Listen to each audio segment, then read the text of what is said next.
kamu di Bekasi nggak bisa masak karena banyak kesibukan? Maka kami solusinya. Hai, tak durungi nonton video nih, tolong subscribe karo like ya, dan aku semangat gawe video-video berikutnya. Namaku Cia, teman-teman memanggilku Cia Khalifa. Kata mereka, wajahku sangat mirip dengan ustazah terkenal asal Amerika. Aku lahir di tengah keluarga yang cukup berada dalam bahaya, berada dalam masalah, dan berada dalam jurang kemiskinan. Tidak seperti para semut yang hidup rukun berdampingan, selama ini aku hidup menyendiri karena dianggap pembawa sial. Meski begitu, aku tetap bersyukur. Walau akhirnya dijauhi dan diremehkan, aku tidak peduli itu. Di rumah kecil, sempit, dan sederhana inilah aku dilahirkan. Aku dibesarkan, dan aku dibuai oleh harapan. Meski dia yang kucintai sekarang hidup damai di surga, aku masih harus terus berdandan untuk mensyukuri kecantikan dan kemolekan yang diberikan Tuhan. Walau semua yang kuinginkan tak semuanya bisa terwujud, aku masih sangat bahagia. Aku harus terus berbenah, memperbaiki diriku sebagai seorang manusia dan hamba. Orang-orang memanggilnya Bu Is, wanita tangguh, baik hati, calon penghuni surga, ibu dari anak durhaka sepertiku. Aku sangat bersyukur memilikinya. Setiap pagi, aku sengaja bangun telat agar ibuku yang berbelanja. Jadi, aku bisa berhemat untuk membeli skincare favoritku. Karena ibuku sangat baik, ia tidak pernah mempermasalahkan hal itu. Mentok ini juga tidak masalah.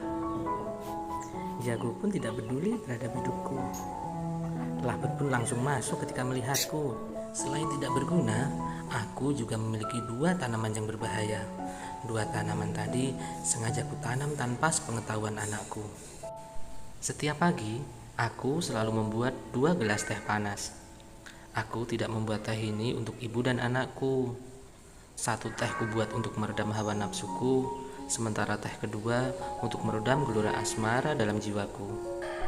Kadang masih sulit bagiku untuk menerima kenyataan bahwa suamiku telah diambil laki-laki lain, membuatku terus-menerus melakukan hal konyol seperti ini. Aku yakin yang kulakukan ini lebih baik daripada harus menjual serabi lembitku seharga 15.000 kepada tukang becak dan lain-lain. Si kecil ini bernama Masa, buah hatiku, penerus sujudku. Masa sayang, ayo bangun, sawan loh.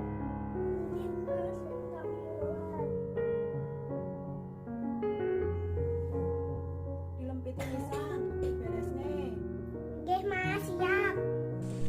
Sejak usia 2 tahun, aku membekali dirinya dengan disiplin waktu ala tentara Somalia. Meski terlihat kejam, tapi coba teman-teman lihat hasilnya.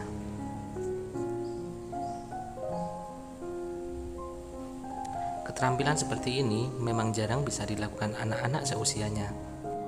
Aku selalu berharap agar ia kelak tidak menjadi beban keluarga, seperti diriku yang selama ini masih mencintaimu. Hanya hitungan detik, tapi coba lihat hasilnya. Putri kecilku memang tidak seberuntung anak-anak seusianya. Tapi seorang dukun amatiran pernah bilang sesuatu kepadaku. Putrimu sangat hebat, dia bisa melihat makhluk astral, dia jago dalam prediksi, dan intuisinya pun sangat tajam. Aku sempat tidak percaya, tapi coba teman-teman perhatikan.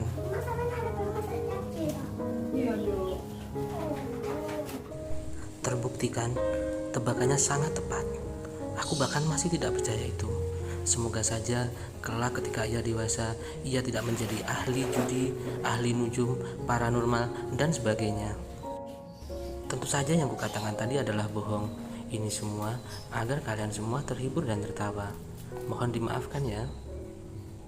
Perlu teman-teman ketahui bahwa konten ini sangat berbahaya. Seandainya bapak dan pak D-nya tidak terima, nyamaku pasti dalam bahaya.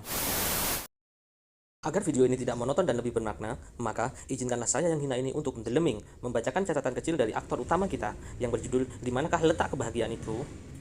Tulisan kecil ini akan sekaligus menjadi jawaban dari seorang teman yang pernah bertanya, "Ci, apakah kamu bahagia dengan hidupmu yang sekarang?" "Kalau kamu kesepian, Om bisa bantuin kamu kok, santai aja." Bangsat sekali. Jika manusia mengenali kehidupan ini, maka ia akan menemukan banyak hal yang bisa mengantarkannya pada kebahagiaan dan bahkan bisa memberinya surga di dunia sebelum ia melihat surga yang sebenarnya di akhirat kelak. Mungkin di antara kita ada yang pernah termenung dan bertanya-tanya, apa tujuan hidupku? Apakah untuk mencari harta, meraih jabatan dan kedudukan setinggi-tingginya, memiliki semuanya yang diinginkan, menjadi terkenal, menjadi orang ketiga, dicintai semua orang hingga bebas ngedrop di sini dan di sana, atau dengan cara menjalankan perintahnya dan menjauhi larangnya untuk menggapai ketenangan jiwa yang hakiki, lugu dan bersahaja. Banyak orang yang beranggapan bahwa kebahagiaan itu hanyalah kata-kata yang tidak ada wujudnya, hanya sekedar bayang-bayang, angan-angan yang tak akan pernah terwujud. Jelas mereka ini sangat tertipu dan terperdaya, sebab Allah tidak mungkin menempatkan kita di dunia yang penuh dengan kebaikan, kenikmatan, dan keberkahan ini hanya untuk menyengsarakan kita. Ini jelas berbeda dengan apa yang dipikirkan tetanggamu. Katanya hidup ini hanya untuk menjalani kesusahan. Karena saking emosinya aku mendengar jawaban itu, aku langsung menyandak tali gocinya, menjeber telinganya, lalu aku berbisik, "Cok, sejatinya kita hidup di tengah-tengah hamparan nikmat Allah. Akan tetapi, setiap orang harus berjuang untuk bisa merasakan nikmat-nikmat itu. Berapa banyak orang yang tidak menyadari adanya kemurahan Allah pada dirinya, kecuali mereka telah kehilangan salah satu nikmat-nikmat itu."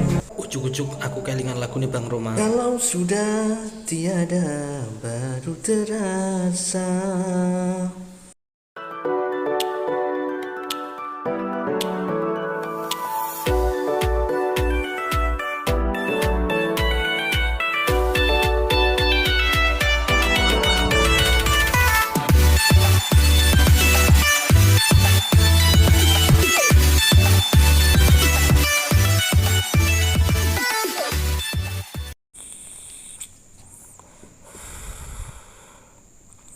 Subscribe bentar ngesakne Mbak Ci apa yo karo ngesakne aku barang sing edit bengi-bengi bojoku sampai kata apa-apa nih. Ya Allah, masuk kamu subscribe rek, like, share WhatsApp apa piye no ben duwe kanca terkenal rek sampean kabeh.